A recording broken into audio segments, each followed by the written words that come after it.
இங்கே பாக்கியா வந்து கடையை நல்லபடியாக நடத்திக்கிட்டு இருக்காங்க. பக்கத்தில் உள்ள கடையை வந்து இவர் பழனிசாமி சார் வாங்கிட்டாரு. வாங்கிட்டு வந்து காஃபி கஃபே வைக்கிறாரு. அதை வந்து இது பண்ணுறாரு, திறப்பு விழா வச்சுருக்காரு. அப்போ அவங்க ஃபேமிலி வந்திருக்காங்க. அவங்க ஃபேமிலி வந்ததும் பாக்கியாவும் எல்லாம் செஞ்சு வைக்கிறாங்க கடையை திறக்கிறதுக்கு. இவர் மனசில் பாக்கியலட்சுமியை நினச்சிக்கிட்டு இருக்காரு. இவங்களை நம்ம கல்யாணம் பண்ணிக்கிட்டால் நம்ம வாழ்க்கை நல்லாயிருக்கும் அப்படின்னு நினைக்கிறாரு. ஆனால் பாக்கியா மனசில் அந்த மாதிரி ஒரு எண்ணம் இல்லை. அவரை ஒரு ஃப்ரெண்டுன்னு தான் இன்றைக்கி வரைக்கும் நினச்சிக்கிட்டு இருக்காங்க. இது பழனிசாமி சாரோட அம்மா வந்து பாக்யாவை வந்து கனிவோடவும் அன்போடையும் பார்த்துக்கிட்டே இருக்காங்க. அதே மாதிரி பழனிசாமி சாரோட அக்காவும் அதே மாதிரி நினச்சிக்கிட்டு இருக்காங்க. இவங்களை நம்ம தம்பி கல்யாணம் பண்ணி வச்சா ரொம்ப நல்லா இருக்கும்ல, வாழ்க்கையும் நல்லாயிருக்கும், குடும்பத்துக்கு ஏற்ற பொண்ணாகவும் இருக்காங்க அப்படின்னு நினைக்கிறாங்க. இங்கே என்ன பண்ணுறாங்க, ஈஸ்வரி எப்போதும் போல் அங்கே வந்து பிரச்சனை பண்ணிகிட்டு இருக்காங்க. யார் வீட்டில், ராதிகா வீட்டில் பிரச்சனை பண்ணிக்கிட்டு இருக்காங்க.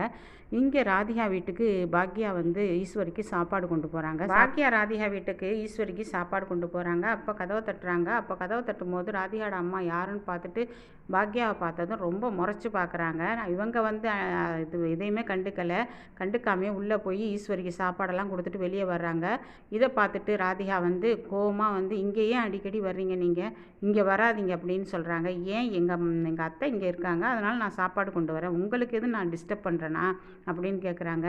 அது உங்கள் அத்தை இங்கே இருக்கிறாங்கன்னா உங்கள் அத்தையை வந்து நீங்கள் உங்கள் வீட்டில் கூப்பிட்டு வச்சு சாப்பாடு கொடுத்துங்க, இங்கேயெல்லாம் வர்ற வேலை வச்சுக்காதீங்க அப்படின்னு சொல்லும்போது, ஏங்க நான் ஒரு நாள் வர்றதுக்கே உங்களுக்கு இப்படி இருக்கேங்க, என் வீட்டில் எத்தனை மாதக்கணக்கில் வந்து நீங்கள் தங்குனீங்க அப்படின்னு ராதிகா கிட்ட பாக்கியா கேட்குறாங்க. அதுக்கு ராதிகா அப்படியே திருத்துன்னு முழிச்சுக்கிட்டு நிற்கிது, பெரிய முடியை வச்சுக்கிட்டு முழிச்சுக்கிட்டு நிற்கிது. அப்போ மறுபடியும் பாக்கியா கேட்குறாங்க, நீங்கள் எவ்வளோ பிரச்சனை பண்ணீங்க, என் வீட்டு கிச்சனில் வந்து தனி ஒலை வரைக்கும் வச்சிங்க, அப்போ நான் உங்களை வந்து எதுவுமே கேட்கலையே, இப்போ மட்டும் கேட்குறீங்க. நான் எங்கள் அத்தை உங்கள் வீட்டில் இருக்கிறதுனால நான் வந்து சாப்பாடு கொடுத்துட்டு போனேன். அதுவும் வந்து இந்த வீடு உங்கள் வீடு கிடையாது, அவரோட கோபியோட வீடு தானே, அவரோட அம்மா தானே இங்கே இருக்கிறாங்க, உங்களுக்கு என்ன இதில் பிரச்சனை இருக்குது நான் சாப்பாடு கொண்டு வரதில்ல. உடனே வந்து ராதிகாட அம்மா வருது, நீ இனிமேல் இந்த வீட்டுக்கு வரக்கூடாது, வந்தால் என்ன பண்ணுவீங்க அப்படின்னு பாக்கியா கேட்குது. நான் போலீஸில் கம்ப்ளைண்ட் கொடுப்பேன், தாராளமாக கொடுங்க, நான் அதுக்கெல்லாம் பயப்பட மாட்டேன், போங்க தாராளமாக கொடுங்க. இதை நான் செஞ்சுருக்கணும், உங்கள் மக என் வீட்டில் வந்து ராஜ்யம் பண்ணாங்களே, அப்போ நான் இதை செஞ்சுருக்கணும், நான் செய்யாமல் விட்டது என் மேலே தப்பு அப்படின்னு சொல்லும்போது இங்கே வந்து சலசலம் சத்தம் கேட்கும்போது ஈஸ்வரி எந்திரிச்சு வர்றாங்க. என்ன பாக்கியா அப்படிங்கும்போது, நான் இனிமேல் உங்கள் வீட்டுக்கு உங்களுக்கு சாப்பாடு கொண்டு வரக்கூடாதான், இவங்க வீட்டுக்கு நான் வரக்கூடாதான். என்ன ஏன் அப்படி சொல்கிறா இவ அப்படின்னு அதை நீங்களே கேளுங்க உங்கள் மருமக கிட்ட, ஏன் நீ அப்படி சொல்கிற ராதிகா அப்படிங்கும்போது, அவங்க இனிமேல் நம்ம வீட்டுக்கு வரக்கூடாது, அவங்க வீட்டுக்கும் எங்களுக்கு எந்த விதமான பிரச்சனை இல்லைன்னு எதுவுமே இல்லைன்னு ஆகி போச்சுல, அப்புறம் ஏன் இங்கே வர்றாங்க சாப்பாடு கொண்டுக்கிட்டு, உங்களுக்கு சாப்பாடு தேவைண்டா அங்கே போய் சாப்பிட்டுக்குங்க, இல்லை நீங்கள் அங்கேயே போயிருங்க, இங்கே எதுக்கு இருக்கிறீங்க அப்படின்னு ராதிகா கேட்குறாங்க ஈஸ்வரியை பார்த்து.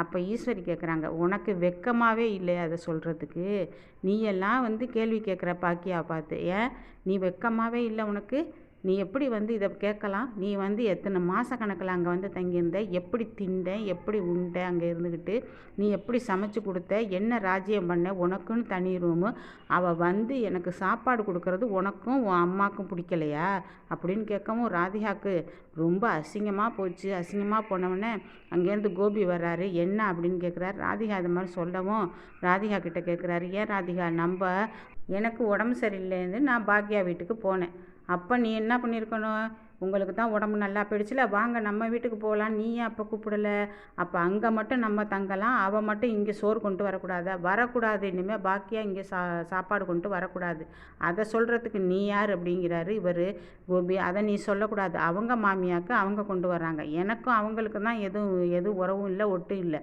அவங்க அத்தைக்கு தானே கொண்டு வர்றாங்க, அப்போ உங்கள் அம்மா வீட்டை விட்டு அங்கே அனுப்பி வைங்க, இங்கே இருக்கக்கூடாது, உங்கள் அம்மா இந்த வேலையெல்லாம் பார்த்துட்டு இங்கே இருக்கக்கூடாது. நீ என்ன ராதிகா நீ இப்படி மாறி போயிட்ட, அங்கே இருக்கும்போது எவ்வளோ ஜாலியாக இருந்த, நீ எவ்வளோ பிரச்சனை பண்ணியிருக்க, அங்கே இருக்கும்போது நான் சமைக்கணும், நீங்கள் நவந்துக்குங்கன்னா நவந்து வந்தால, உன் பிரச்சனையில் அவள் பாக்கியா தலையிட்டாளா, நீ எதுக்கு தலையிடுற அப்படின்னு கேட்கும்போது, இதே தான் நான் சொல்கிறேன் கோபி, அவங்க பிரச்சனையில் நீங்கள் எதுக்கு தலையிடுறீங்க, அவங்களுக்கு ஏதாவது ஒன்றுனா நீங்கள் ஏன் ஓடுறீங்க, அவங்க யாரை வேணாலும் கல்யாணம் பண்ணிக்கட்டும், யாரை வேணாலும் பார்க்கட்டும், யார்கிட்ட வேணாலும் பேசட்டும், நீங்கள் மட்டும் பொறாமப்படுறீங்களே ஏன் கோபி அப்படின்னு ராதிகா கேட்குறாங்க.